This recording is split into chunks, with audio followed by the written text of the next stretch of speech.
बिस्मिल्लाहिर्रहमानिर्रहीम। अस्सलाम वालेकुम बच्चों, क्या हाल चाल है? ठीक हैं आप लोग?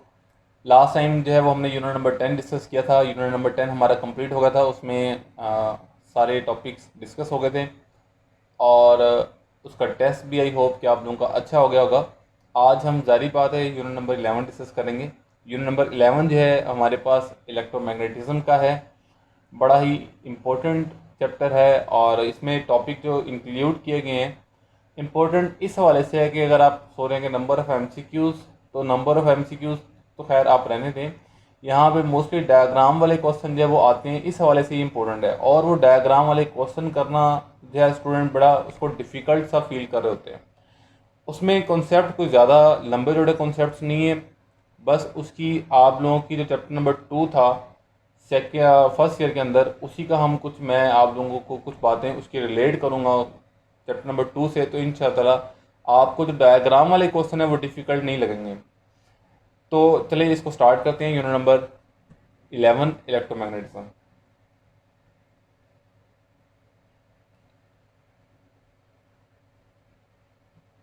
यूनिट नंबर 11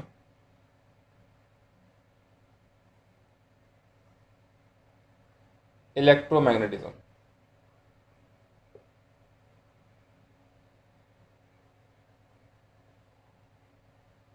इलेक्ट्रोमैग्नेटिज्म ये आज का हमारा जो है वो यूनिट है। इसको यहाँ पे मैंने जो डिवाइड किया स्टूडेंट, वो मैंने इसको दो पार्ट्स में डिवाइड किया है। आज इसका ये फर्स्ट पार्ट है और सेकंड पार्ट जो है वो इससे नेक्स्ट आएगा।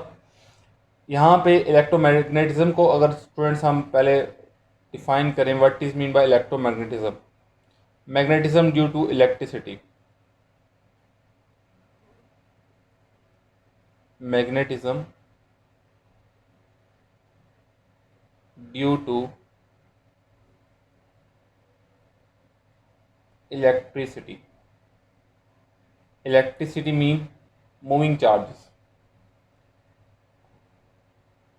Moving charges.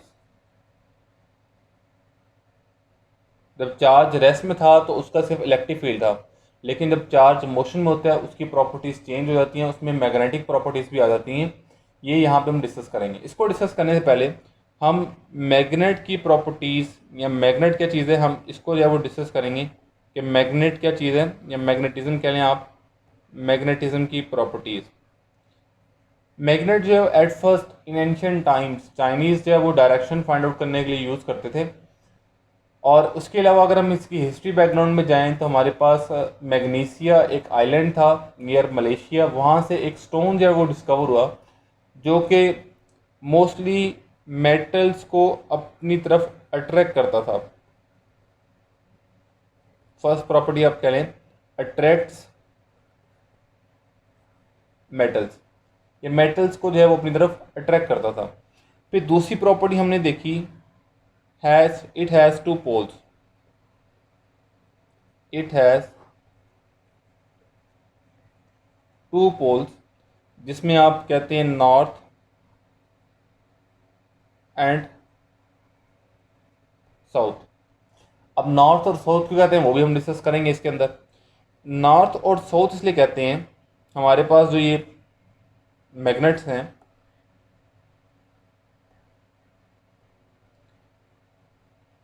अगर हम अर्थ के अंदर इसको प्लेस करें, लेट मी से it's our earth.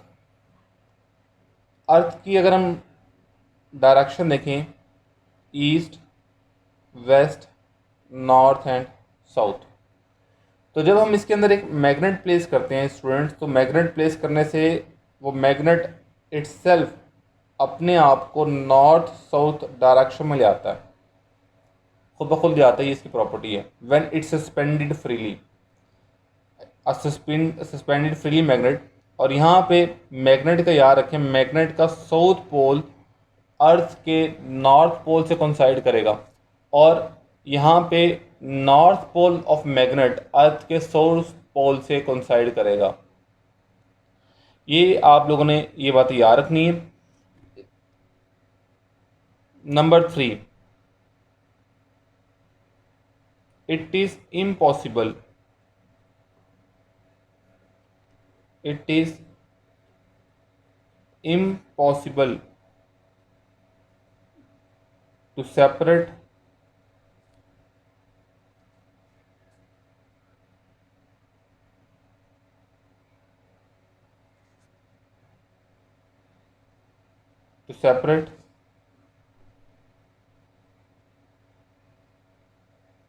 North and south pole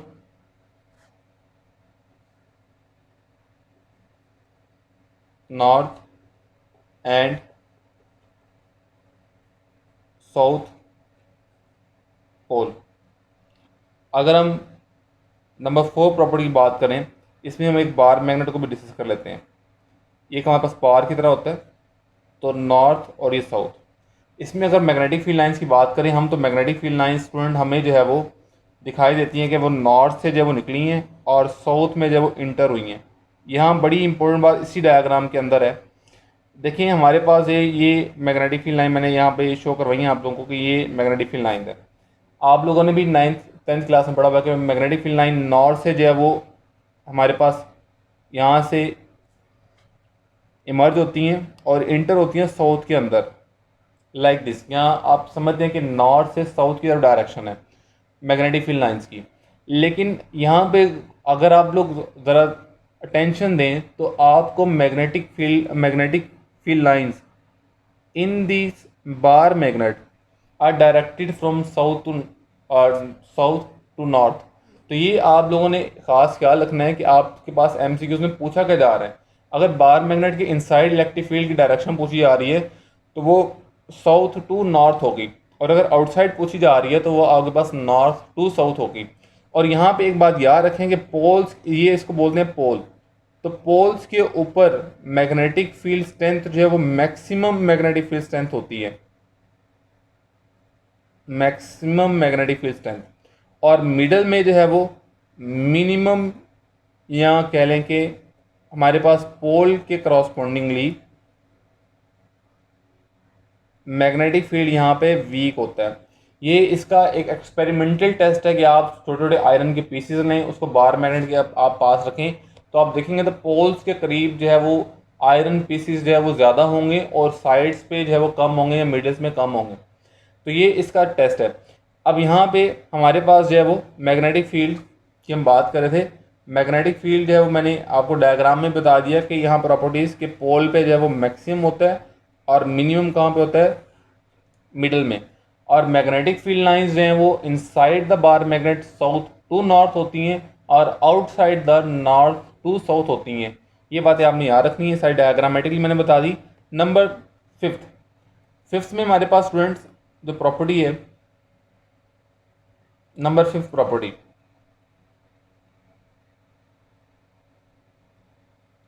demagnetising. हमारे पास समटाइम क्वेश्चन आ जाता है कि डीमैग्नेटाइजिंग हम कैसे करें। उसके लिए 3 प्रोसेस हैं। Number 1 by heating, number 2 by passing AC current दे दें मैग्नेट को, नंबर 3 उसको थोड़े मारते जाएं, उसके पीसीस कर दें बाय हैमरिंग। तो ये 3 हमारे पास मेथड हो सकते हैं जिससे हम एक मैग्नेटिक मटेरियल को जो है वो डीमैग्नेटाइज कर सकते हैं। तो ये सारी प्रॉपर्टीज़ हैं मैग्नेटिज्म की। तो इनको भी आप लोग देख लीजिए, यहाँ से भी हमारे पास एमसीक्यूज आ जाते हैं। इसके बाद स्टूडेंट्स हमारे पास जो है वो हम चलते हैं magnetic effect due to current, जो हमारा चैप्टर है electromagnetism, magnetic effects due to current.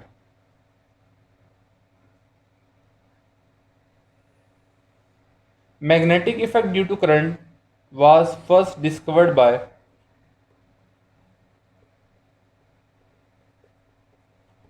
Oersted. ये बात चैप्टर नंबर 15 में लिखी हुई है। तो समटाइम स्टूडेंट सोचते रहते हैं कि पता नहीं कहाँ से आ गई। तो चैप्टर नंबर 15 जो है आपकी पीटीबी का जो बुक है, पीटीबी की बुक जो है उसके स्टार्ट में लिखा हुआ है कि माइकल फैराडे ने जो है वो फिर उस पर वर्क किया था इसके रिवर्स प्रोसेस पे कि मैग्नेटिक फ्लक्स चेंज होने से हमारे पास इंड्यूस करंट और इंड्यूस ईएमएफ प्रोड्यूस होती है, और इसने ने जो है वो डिस्कवर किया था magnetic effect due to current. यहाँ पे अब नेक्स्ट हम बात करते हैं हमारे पास इसके एक्सपेरिमेंट की। डिटेक्शन जो थी इसने की थी, डिटेक्शन बाय मैग्नेटिक फील्ड को डिटेक्ट किया था, डिटेक्शन बाय कंपस। इन्होंने सिंपल एक वायर ली थी, एक वायर जिसमें से करंट जो है वो पास कर रहा था, late be say like this.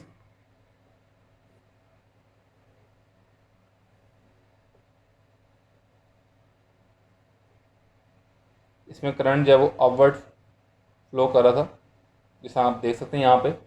तो इन्होंने देखा कि हमारे पास इस वायर के अराउंड सर्कुलर फॉर्म के अंदर लाइक दिस मैग्नेटिक फील्ड जो है वो प्रोड्यूस हो गया। इनसे हुआ क्या था, इनसे एक्सीडेंटली कंपस नीडल जो है वो एक कार्डबोर्ड के ऊपर गिर गई थी जिसमें से एक वायर पास कर रही थी जो कनेक्टेड थी बैटरी से। तो उस वायर में से करंट पास हो रहा था, जैसे ही वो मैग्नेट कंपस जो है वो कार्डबोर्ड के ऊपर गिरी तो एक्चुअली में क्या हुआ, कंपस मैंने बताया कि हमारे पास मैग्नेट जो है वो उसकी एक प्रॉपर्टी है कि वो अपने आप को सस्पेंड अगर हम करें फ्रीली तो वो अपने आप को नॉर्थ साउथ डायरेक्शन में ले आता है। तो जैसे ही इनसे इनके ऊपर कार्डबोर्ड के ऊपर कंपस गिरी तो हमारे पास कंपस में कंपस जो थी उसमें जो मैग्नेट था वो नॉर्थ साउथ डायरेक्शन में था। जैसे वो कार्डबोर्ड पर गिरी तो उसकी डायरेक्शन चेंज हो गई। तो इट्स मीन कि यहाँ पे एक और मैग्नेट जो है वो मैग्नेटिक फील्ड एग्जिस्ट कर रहा है जो कि करंट की वजह से था। यहाँ पे इसके फिर रिजल्ट जो हैं हमारे पास मैग्नेटिक फील्ड जो है वो सर्कुलर था, और जहाँ पे जो रिजल्ट थे इसके उनको अगर हम उनको डिस्कस करें, रिजल्ट ये थे हमारे पास कि यहाँ पे near conductor strong magnetic field near conductor in form of circles. Number 2, as we move away from conductor, away from conductor, तो हमारे पास वीक मैग्नेटिक फील्ड वीक होता जाएगा। तो ये इसके जो है वो रिजल्ट्स थे। इसके अलावा जो है हमारे पास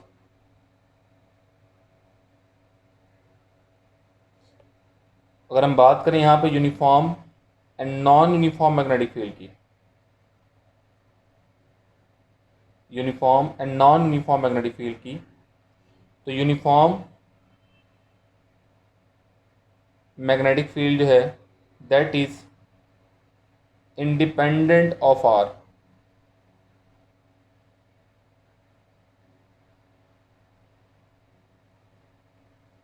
independent of are.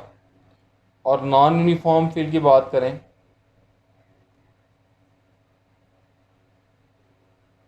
That is dependent on are.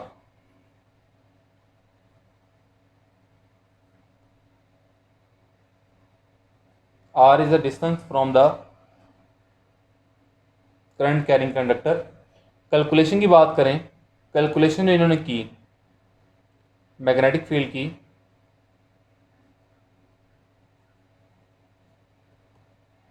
Calculation of magnetic field by Ampere's law. यहाँ पे बड़ा इंपॉर्टेंट क्वेश्चन आपके पास आता है कि हम जो है वो मैग्नेटिक फील्ड इंटेंसिटी को किस लॉ से कैलकुलेट करते हैं, या फिर एम्पियर्स लॉ जो है वो क्या कैलकुलेट करता है। तो आपके माइंड में स्टूडेंट बेसिकली ये होता है कि हमारे पास जो है वो करंट का यूनिट एम्पेयर है, तो हमारे पास एम्पेयर्स लॉ तो करंट ही मेजर करता होगा, लेकिन आपने याद रखना है कि मैग्नेटिक फील्ड इंटेंसिटी भी हमेशा एम्पेयर्स लॉ से जो है वो हम कैलकुलेट करते हैं, जिस तरह हम electric field intensity Gauss law से कैलकुलेट करते थे। तो यहाँ पे हमारे पास इसका जो है रिलेशन जो है वो है mu naught I over 2 pi are.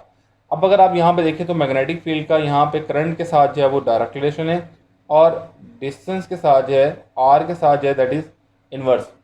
Are यहाँ पे जो है वो हमारे पास क्लोज लूप भी हो सकती है, वो कंप्लीट जो है हमारे पास एम्पियर्स लॉ के अंदर जो है वो डिस्क्राइब है। लेकिन अगर हम यहाँ पे अब ग्राफ बनाएं between current and magnetic field, तो मैग्नेटिक फील्ड और करंट में जो ग्राफ जो है that will be a straight line, and between R and magnetic field the graph will be curve and it is declining because they are inversely proportional to magnetic field is inversely proportional to r। तो हमारे पास दोनों में inverse relation है, तो इसका graph जो हमारे पास इस फॉर्म में आ जाएगा जो मैंने आपके सामने यहाँ पर बना दी है। उसके बाद स्टूडेंट अगर हम डिस्कस करें यहाँ पे बड़ी इंपॉर्टेंट चीज़ के detect direction of magnetic field, क्योंकि magnetic field is a vector quantity, तो हमारे पास जो है वो डायरेक्शन कहाँ होगी इसकी, direction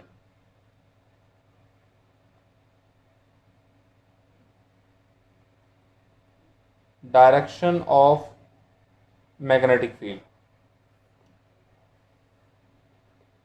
direction of magnetic field is given by right hand rule. Right hand rule क्या था, देखिए हमारे पास ये लेट से ये वायर है, अगर इसमें करंट अपवर्ड फ्लो कर रहा है तो ये राइट हैंड, लेकिन आप लोगों को वीडियो में मेरा लेफ्ट हैंड दिखेगा ये, but actually it is my right hand. तो ये हमारे पास जो है वो वायर है, इसमें करंट अपवर्ड जा रहा है, तो हम अपने थंब को प्लेस करेंगे in the direction of the current and curl the fingers, तो हमारे पास फिंगर कर्ल्स जो है वो डायरेक्शन देंगे हमारे पास मैग्नेटिक फील्ड की। सो लाइक हेयर कि हमारे पास जो है वो अगर करंट इस वायर में अपवर्ड है, अपवर्ड करंट है, तो मैग्नेटिक फील्ड जो है हमारे पास it is a direction of magnetic field anti clockwise. और अगर हमारे पास, और याद रखें यहाँ पे जो करंट है, करंट डायरेक्शन, या हम यहाँ पे करंट जो लेंगे वो हम कन्वेंशनल करंट लेंगे, ये बात आपने लोगों ने याद रखनी है। यहाँ पे जो करंट होगा that will B conventional, conventional current. यहाँ पे स्टूडेंट बड़ी एक इम्पोर्टेंट बात, यहाँ पे अब कन्वेंशन के थ्रू अपने देखा कि मैंने आप लोगों को बता दिया कि हमने इसको जो है वो अगर करंट डाउनवर्ड होगा तो आप सिंपली कह देंगे कि मैग्नेटिक फील्ड की डायरेक्शन जो है वो क्या हो जाएगी, रिवर्स हो गई, क्योंकि करंट की डायरेक्शन भी रिवर्स होगी, तो इसके लिए आप कह देंगे कि ये है एंटी क्लॉकवाइज। ये आप लोगों का कॉन्सेप्ट जो है वो सेकेंड ईयर में भी पक्का था, अब भी पक्का हो गया होगा।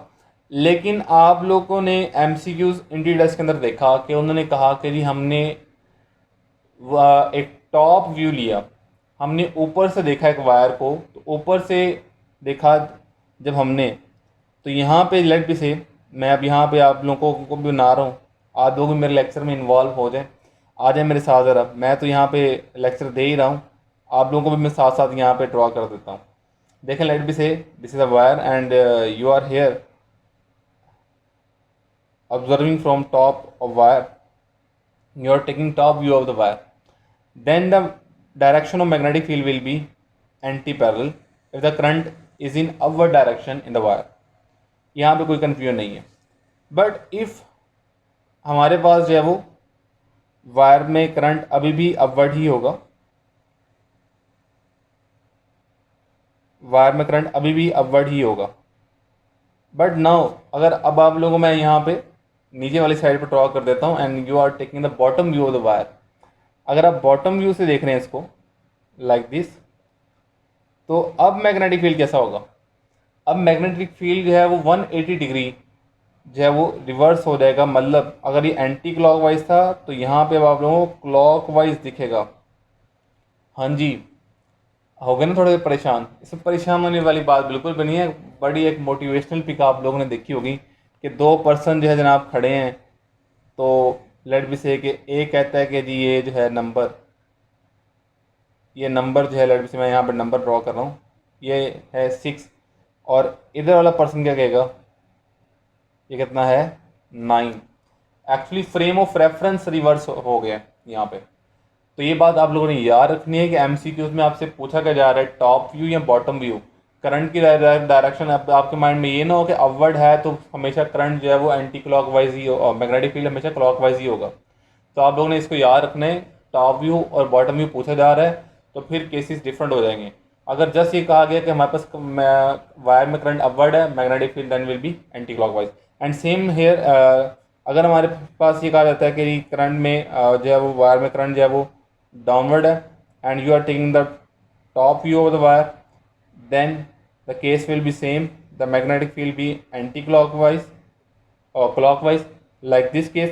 But if you are taking the bottom view of the wire, अगर आप बॉटम व्यू से व्यू कर रहे हैं इसको तो फिर आपके पास क्या होगा, करंट वायर में डाउनवर्ड ही है लेकिन मैग्नेटिक फील्ड की डायरेक्शन क्या हो जाएगी, ऑपोजिट हो जाएगी, एंटी क्लॉकवाइज हो जाएगी। तो ये आप लोगों ने खास तौर पे इसका ख्याल रखना है। अब नेक्स्ट हम डिस्कस करते हैं यहीं पे, अगर हमारे पास जो है वो यहाँ पे हमने बात की स्टेट करंट कैरिंग कंडक्टर की, if we have a circular coil then याद रखें सर्कुलर कॉइल के केस में आपने क्या करना है, इन case of a circular coil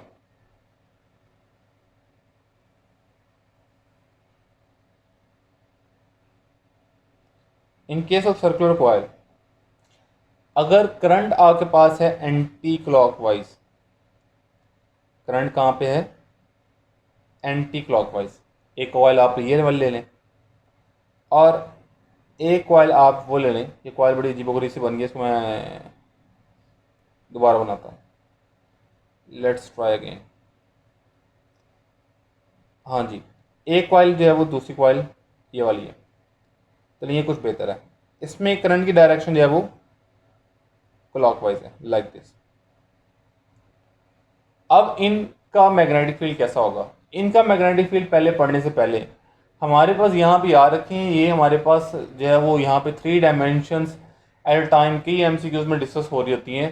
तो हमारे पास यहाँ पे जो आपको स्क्रीन नज़र आ रही है, आपके पास जो पेपर आता है वो 2 डायमेंशनल पेपर होता है, लेकिन आपको याद होगा मैग्नेटिक वाले चैप्टर के अंदर एक कॉन्सेप्ट जो है वो इंट्रोड्यूस किया जाता है of dot and cross. Dot का मतलब क्या होता है, आउट ऑफ पेपर, डॉट का मतलब क्या होता है, आउट ऑफ पेपर, कि ये पेपर से बाहर आ रहा है, मतलब पॉजिटिव जेड एक्सिस। और क्रॉस का मतलब क्या होता है, इन टू पेपर, इसका मतलब क्या होता है, नेगेटिव जेड एक्सिस। याद रखें इसके लिए यूनिट वेक्टर क्या होगा, ये मैं बड़ी इंपॉर्टेंट बातें बता रहा हूँ इस वजह से कि मैंने आपको बोला था कि यहाँ पे बहुत ही डायग्रामेटिक वाले क्वेश्चन आते हैं जो स्टूडेंट अक्सर नहीं कर पाते, क्योंकि उनका चैप्टर नंबर 2 जो वेक्टर्स वाला चैप्टर था जहाँ पे यूनिट वेक्टर गिवन थे आई जे के, वही नॉर्मली हम यूज़ करेंगे और बड़ा 100% एक्यूरेट रिजल्ट निकालेंगे। तो स्टूडेंट याद रख लें कि अभी कि हमारे पास डॉट का मतलब क्या है, पॉजिटिव जेड एक्सिस, उसका यूनिट वेक्टर क्या होगा के, और क्रॉस का मतलब क्या है हमारे पास नेगेटिव जेड एक्सिस और उसका यूनिट वेक्टर क्या होगा माइनस के। तो हमारे पास अगर करंट फ्लो कर रहा है एंटी क्लॉकवाइज, एंटी क्लॉकवाइज अगर करंट फ्लो कर रहा है तो आपने इसकी जो हमारे पास मैग्नेटिक फील्ड है वो कहाँ लेनी है, आउट ऑफ पेपर। और अगर फ्लो कर रहा है हमारे पास क्लॉकवाइज तो फिर हमारे पास जो है इसका मैग्नेटिक फील्ड, ये इसका मैग्नेटिक फील्ड है, तो इसका मैग्नेटिक फील्ड जो है वो कहाँ होगा, इन टू द पेपर, क्रॉस। तो ये बातें आप लोगों ने खास तौर पे ख्याल रखना है। और इसको हम क्या बोलते हैं, इसको हम बोलते हैं फैंटम मैग्नेट, फैंटम मैग्नेट। ये बुक आपकी वर्ड में ये वर्ड आपकी बुक में यूटिलाइज हुआ है फैंटम मैग्नेट का। इफ वी यूज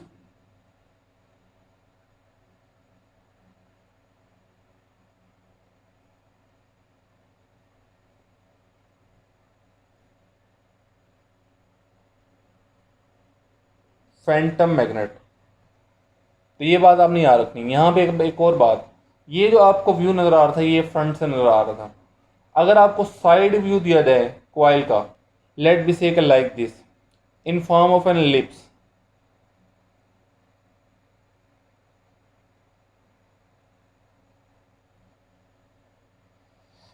ये डायग्राम मेरे लिए बनाना थोड़ी सी डिफ़िकल्ट है इस तरह इस टैबलेट के ऊपर, अदरवाइज वाइट बोर्ड पे तो इसकी डायग्राम बनाना आसान है।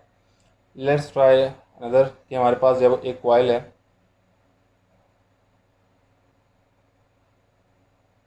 जिसका आपको ये व्यू दे जा रहा है, और इसमें अभी भी साइड व्यू नहीं दिख रहा। साइड व्यू इसका दिखेगा जैसा कि जहाँ पे सोलिनाइड वाला टॉपिक है आपके पास, वहाँ पे ये फैंटम मैग्नेट वाला क्वेश्चन दिया हुआ है, फैंटम मैग्नेट के बारे में बताया गया। तो वहाँ पे आप लोगों ने देख लेना है। मैं बस जैसे ही लास्ट ट्राई कर रहा हूँ, अगर सही बन गया सही है, वरना आप लोग वहाँ से देख सकते हैं। हमारे पास यहाँ पे जो है इसका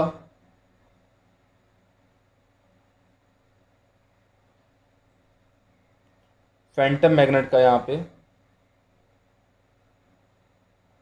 यहाँ पे साइड व्यू नहीं बन रहा, लेकिन उसमें क्या करना है, उसमें हमारे पास जिस तरह आप देखें मेरे बिल्कुल सामने बैठे हुए हैं, अगर मेरे पास एक कॉइल है लाइक दिस, ये पूरी एक कॉइल है, और आपको जिस तरह ये नज़र आ रहा है आगे पास, ये अब क्या है इसका, लेट से ये कर लेते हैं कि मैं ये मेरा राइट हैंड है, ये आपके पास एक कॉइल है, ये कंप्लीट ये कॉइल थी, ठीक है। आपको ये बात, ये सामने फ्रंट व्यू दिख रहा होगा कि जी ये फ्रंट व्यू है, और आपको कहा जाएगा ये करंट जी इस तरफ जा रहा है। जब इस तरफ जा रहा है तो आपने राइट हैंड रूल्स यूज़ करना है लाइक दिस, कि आपने अपनी फिंगर्स, थंब जो है वो आपने पुट करना है in the direction of the current, और ये आगे पास जो है फिंगर्स आपको डायरेक्शन देंगी नॉर्थ पोल की, लाइक दिस, कि अगर ये इसमें करंट जा रहा है, इस तरफ जा रहा है करंट इसका, तो अगर मैं इसमें प्लेस करूँ तो इसकी ये वाली साइड जो है वो नॉर्थ,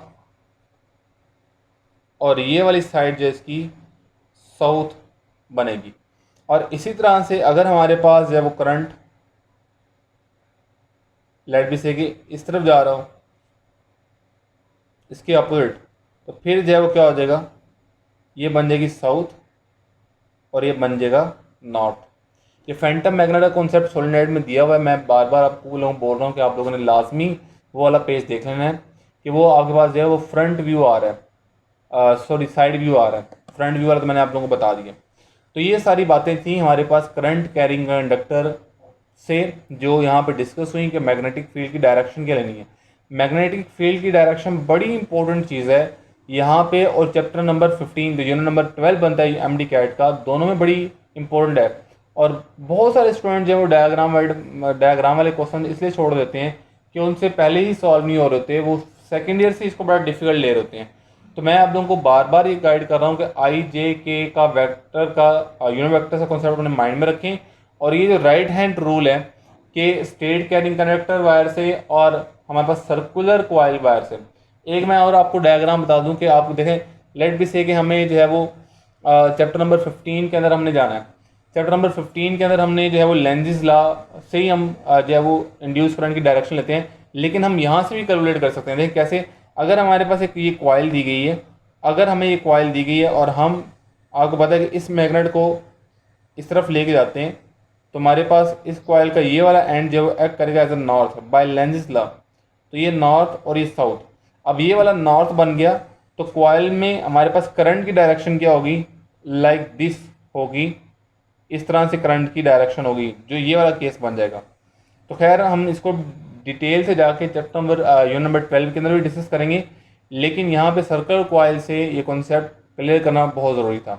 इसके बाद स्टूडेंट हमारे पास आ जाएगा force on a current carrying conductor.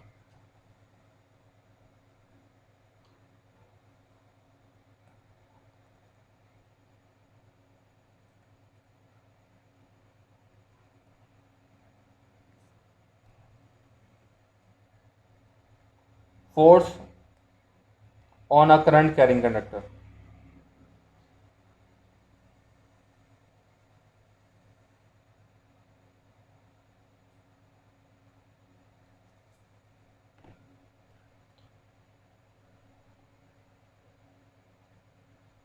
Force on a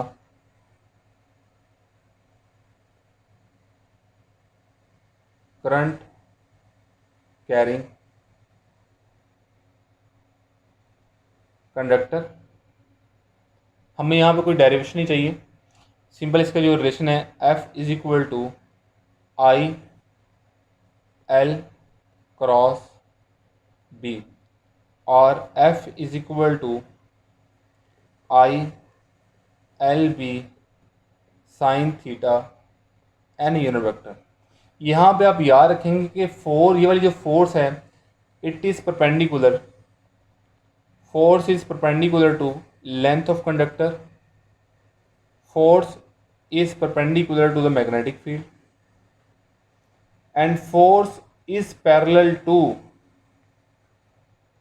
L cross B, and these are all properties of cross product of two vectors. Vector cross product की प्रॉपर्टीज हैं, इसको भी हम अभी डिटेल से डिस्कस करेंगे, लेकिन उससे पहले हमारे पास यहाँ पे force between two current carrying conductor की बात करेंगे हम। Force between two current carrying conductors. Force between two current carrying conductors, अगर हमारे पास दो वायर्स दी गई हैं, लेट बी से दिस द वायर, इसमें करंट अगर अपवर्ड डायरेक्शन में है और दूसरी वायर ये है और इसमें भी करंट अपवर्ड डायरेक्शन में है, तो इनमें क्या होगा,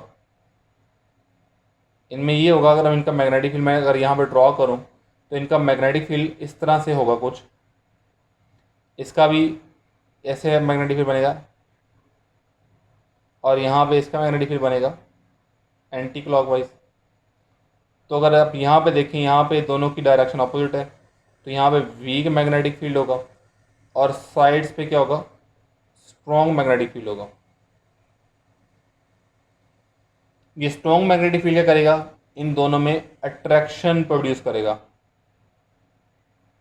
ये दोनों एक दूसरे की तरफ अट्रैक्ट होंगी, अट्रैक्शन। यहाँ पे सेम डायरेक्शन में करंट होगा तो अट्रैक्शन होगी, और अगर अपोजिट डायरेक्शन में करंट होगा, जैसे कि मैं अब ड्रॉ कर रहा हूँ दो वायर्स जिनमें करंट की डायरेक्शन जो है वो रिवर्स, एक दूसरे के अपोजिट है, रिवर्स, इसमें अपवर्ड है लेट बी से, और इसमें जो है वो डाउनवर्ड है। तो यहाँ पे क्या होगा, यहाँ पे आप देख लेते हैं क्या होगा, मैग्नेटिक फील्ड ड्रॉ करते हैं, इसका मैग्नेटिक फील्ड आपको पता है that will be anti clockwise, और इसका मैग्नेटिक फील्ड कैसा होगा, क्लॉकवाइज। तो यहाँ आप देखें, अब यहाँ पे सेंटर में दोनों में सेम डायरेक्शन मैग्नेटिक फील्ड है, ये एडअप होगा तो यहाँ पे स्ट्रॉन्ग मैग्नेटिक फील्ड आ जाएगा। और अगर यहाँ बात करें साइड की, तो यहाँ पे वीक मैग्नेटिक फील्ड होगा, यहाँ पे भी वीक मैग्नेटिक फील्ड होगा, तो ये आपस में क्या करेंगी, रिपल्शन, यहाँ पे रिपल्शन स्टार्ट हो जाएगी।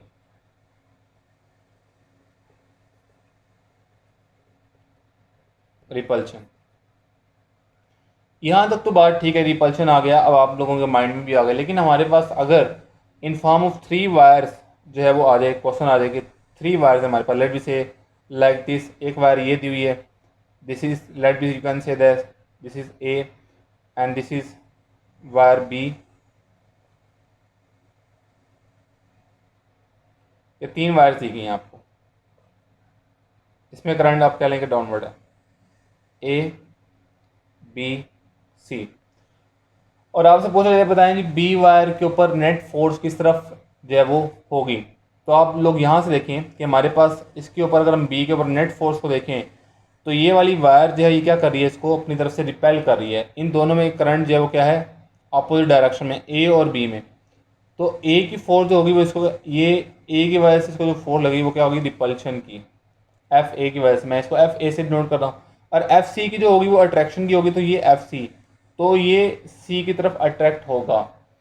तो इस तरह से भी क्वेश्चन आ सकते हैं। यहाँ देखें, अगर मैं इसमें भी डायरेक्शन जो है वो, यहाँ पे मैं कहता कि मैं इसमें डायरेक्शन अपवर्ड कर देता, फिर क्या होता, फिर ये वायर कहाँ जाती है, ये इस तरह के क्वेश्चन आ सकते हैं, फिर आप लोगों ने ये बताने हैं।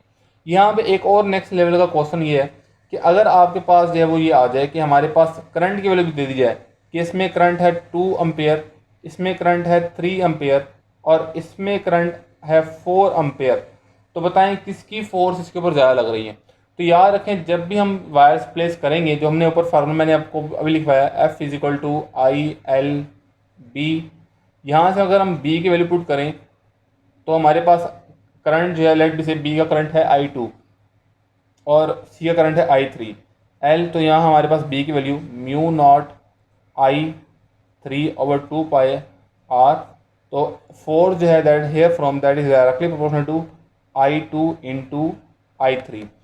तो हमारे पास एक फोर्स यहाँ, अगर हमारे पास 3 वायर्स दी हुई हैं और हमने एक वायर के ऊपर फोर्स फाइंड आउट करनी है, वैसे हमारे पास फोर्स फाइंड आउट करने का जो है वो कह लें कि MCQs कम ही आएगा, क्योंकि यहाँ हमें फिर आर की वैल्यू भी कैलकुलेट करनी पड़ेगी, लेंथ ऑफ कंडक्टर भी गिवन होंगे, ये काफ़ी कैलकुलेशन हो जाएगी।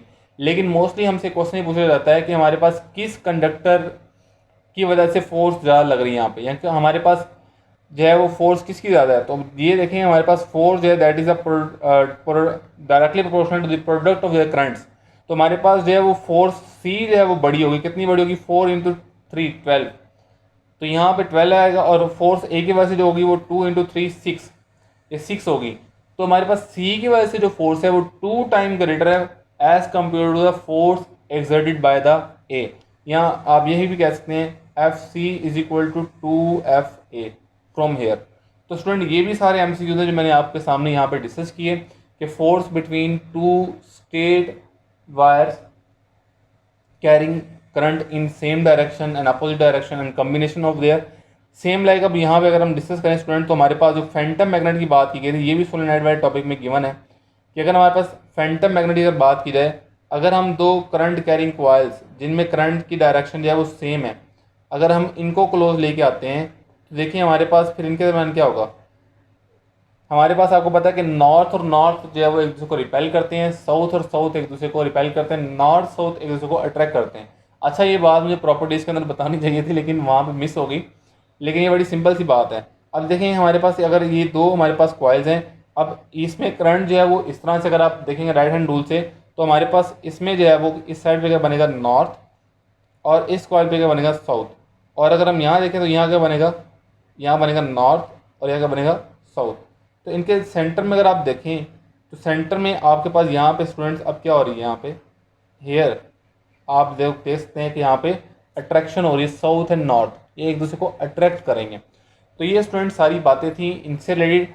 अब अगर हम उसी फार्मूला की तरफ जाएं जिसको मैंने पेंडिंग कर दिया था, अगर आप लोग देखें ऊपर मैंने कहा था इसको हम डिस्कस करते हैं लेटर ऑन। ये फार्मूला था हमारे पास F = ILB sin थीटा।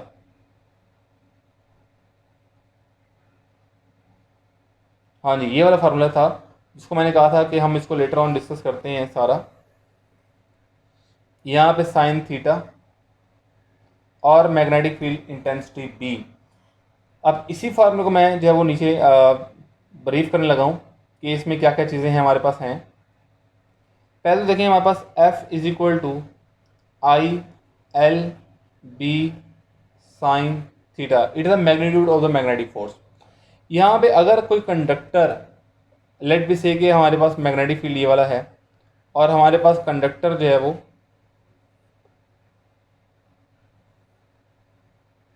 ये मैग्नेटिक फील्ड है, और हमारे पास यहाँ पे जो कंडक्टर है वो इस तरह से प्लेस किया गया है, late be say like this. अच्छा, ये कलर मैं चेंज कर लूँ इसका। हमारे पास जो है वो कंडक्टर यूँ प्लेस किया गया है, तो फिर इस पर फोर्स कितनी एक्सर्ट होगी, parallel to the field lines आई है। तो यहाँ याद रखें कि in case of theta is equal to 0 degree और 180 डिग्री, मैग्नेटिक फोर्स यहाँ पे 0 होगी। मैक्सिमम फोर्स कब होगी, एट एन एंगल ऑफ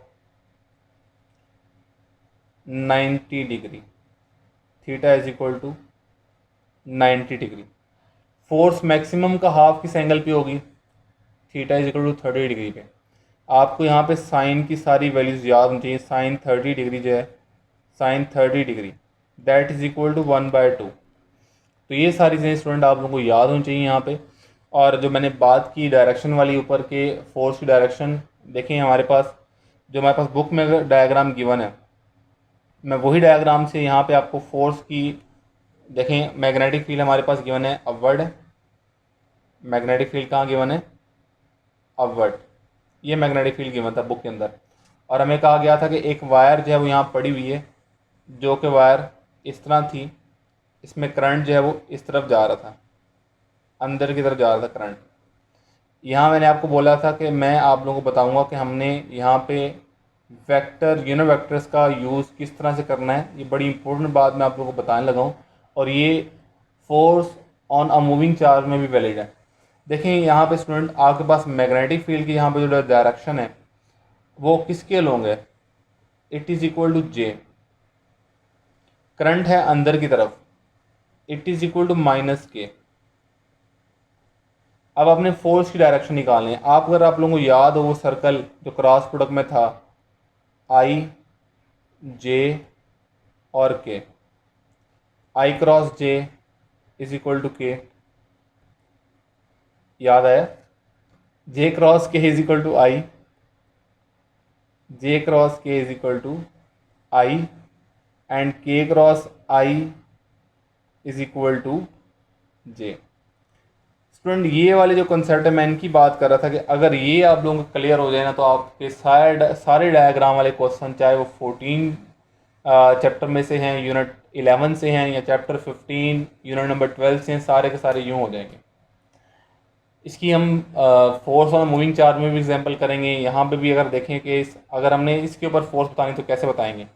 देखें यहाँ माइनस के क्रॉस आई हमारे पास जो है वो, हमारे पास माइनस के क्रॉस जे, सॉरी माइनस के क्रॉस जे, जे क्रॉस के किसके इक्वल है, आई के, माइनस के क्रॉस जे किसके इक्वल होगा, माइनस आई के। तो इसको फोर्स कहाँ लगेगी, इस तरफ। के जे क्रॉस के था आई के इक्वल। अच्छा यहाँ पे एक मैं मिस्टेक कर रहा हूँ बड़ी, ये देखें एल क्रॉस बी है, एल क्रॉस बी, एल किसकी डायरेक्शन में था, करंट की। अब इसके लिए हमारा वेक्टर क्या आ रहा है, माइनस के। हमने यहाँ पे माइनस के क्रॉस बी के साथ वेक्टर क्या आ रहा है, जे। अब देखें माइनस के यहाँ पे जस्ट आप के क्रॉस जे फाइंड आउट करें तो के यहाँ पे जे क्रॉस के क्या है, आई। आपको पता है क्रॉस प्रोडक्ट में कम्युटेटिव प्रॉपर्टी नहीं होती। हमारे पास ये जे क्रॉस के है आई के, तो के क्रॉस जे क्या होगा, के क्रॉस जे होगा माइनस आई के। लेकिन यहाँ पे माइनस के लगा हुआ है ऑलरेडी, तो इसका आंसर क्या होगा, minus into minus I which is equal to I unit vector. तो फोर्स की डायरेक्शन स्टूडेंट यहाँ पे जो है वो कहाँ पे होगी, जो मैंने पहले बनाई थी इस तरफ नहीं होगी फोर्स की डायरेक्शन। फोर्स की डायरेक्शन जो है वो होगी यहाँ पे इस तरफ, इस डायरेक्शन में फोर्स लगी अलोंग एक्स एक्सिस। तो इन तमाम चीज़ों को आप यूटिलाइज करके स्टूडेंट सही डायरेक्शन निकाल सकते हैं फोर्स की। तो ये आप लोगों ने रिकॉल कर लेने हैं क्रॉस प्रोडक्ट की फॉर्म में यूनिट वेक्टर्स को। इसके बाद स्टूडेंट हम डिस्कस करते हैं magnetic field due to solenoid. Solenoid क्या होती है,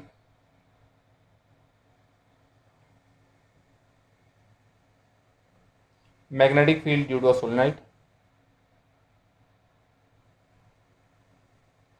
magnetic field due to a solenoid.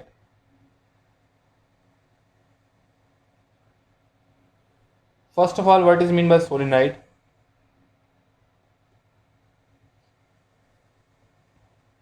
a wire wound closely and tightly in form of cylinder, in form of cylinder, that is called solenoid। इसकी property क्या होती है, इसकी properties की बात करें तो बिहेव्स लाइक अ bar magnet. Number one, behave like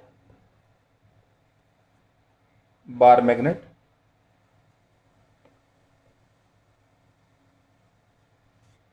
field inside की बात करें,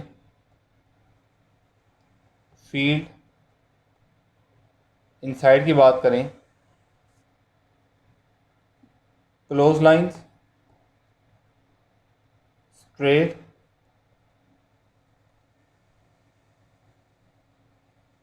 यूनिफॉर्म एंड स्ट्रॉन्ग फील्ड होता है इनसाइड द सोलेनोइड। और अगर हम यहाँ बात करें number three, outside, field outside, field outside. Far apart होती हैं लाइन, दूर दूर होती हैं। सर्कुलर होती हैं, सर्कुलर भी नहीं बल्कि एलिप्टिकल शेप की तरह होती हैं। सर्कुलर रहने कर्व लिख लें आप, वो ज़्यादा बेहतर है। नॉन यूनिफॉर्म होती हैं, नॉन यूनिफॉर्म फील्ड होता है। और वीक होता है, इतना वीक होता है कि हम इसको निग्लिजिबल,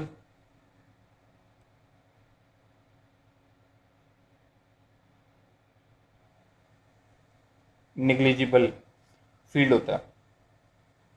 अगर इसकी हम बात करें मैग्नेटिक फील्ड की, magnetic field calculated by Ampere's law,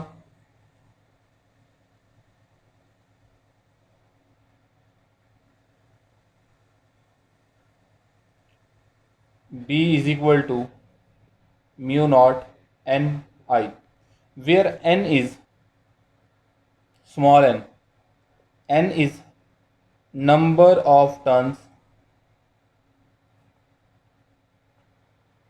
per unit length, that is capital N by L. Capital N के total number of turns divide by length, n is equal to n by L. And here mu naught permeability, वैसे पहले भी आया था। Permeability, permeability हमारे पास क्या होती है? Permeability is the property of a material to offered resistance to produce magnetism inside it. इसकी वैल्यू जो हमारे पास होती है mu naught is equal to 4 pi multiply by 10⁻⁻⁷, -10 आ गया, इसको रेस कर दूँ।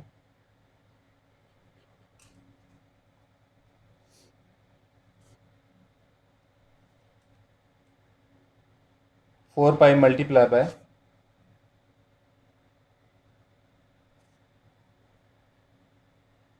10⁻⁷ weber per ampere per metre. और इसके यूनिट जो हैं वो टेस्ला मीटर पर एम्पेयर भी होते हैं। और यहाँ पे ये उसी तरह से जैसे आप परमिटिविटी को पढ़ते थे, परमिटिविटी जो है वो इलेक्ट्रिकल प्रॉपर्टीज़ में आता है, परमिबिलिटी मैग्नेटिक प्रॉपर्टीज़ के अंदर आता है। जिस तरह रिलेटिव परमिटिविटी के कोई यूनिट नहीं होते, इस तरह रिलेटिव परमेबिलिटी के भी कोई यूनिट नहीं होते। ये आप बात याद रखेंगे। और अगर हम ऊपर वाले रिलेशन देखें तो बी का जो करंट के साथ रिलेशन है that is direct, number 1 dependence, number 2 number of turns per unit के साथ रिलेशन है डायरेक्ट, नंबर 3 मैग्नेटिक फील्ड का कैपिटल एन के साथ जो रिलेशन है दैट इज डायरेक्ट। बट यहाँ कंडीशन है कि if length remains constant. Number 4 magnetic field का लेंथ के साथ जो है इन्वर्स रिलेशन है, लेकिन कंडीशन यहाँ पे है कि अगर number of turns remains constant. Let भी सही कि हमारे पास अगर एक सोलेनोइड दी गई है, एक हम एमसीक्यू डिस्कस कर लेते हैं इसका। अब अगर हमें एक सोलेनोइड दी गई है, लेट बी से दिस कि, और हमें इसकी लेंथ है L और नंबर ऑफ टर्न्स हैं कैपिटल N। हमें कहा था कि it is cut into half like this.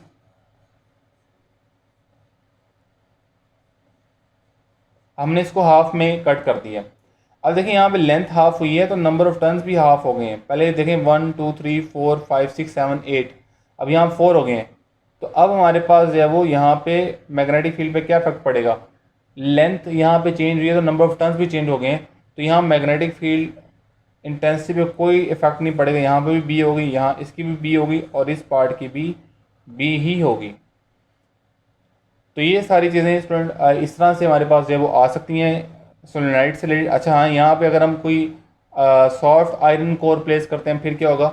उस हमारे पास जो ये थी, तो फिर हमारे पास मैग्नेटिक फील्ड इंटेंसिटी उसकी परमेबिलिटी जो है वो परमेबिलिटी टाइम बढ़ जाएगी, म्यू नॉट म्यू और एन आई।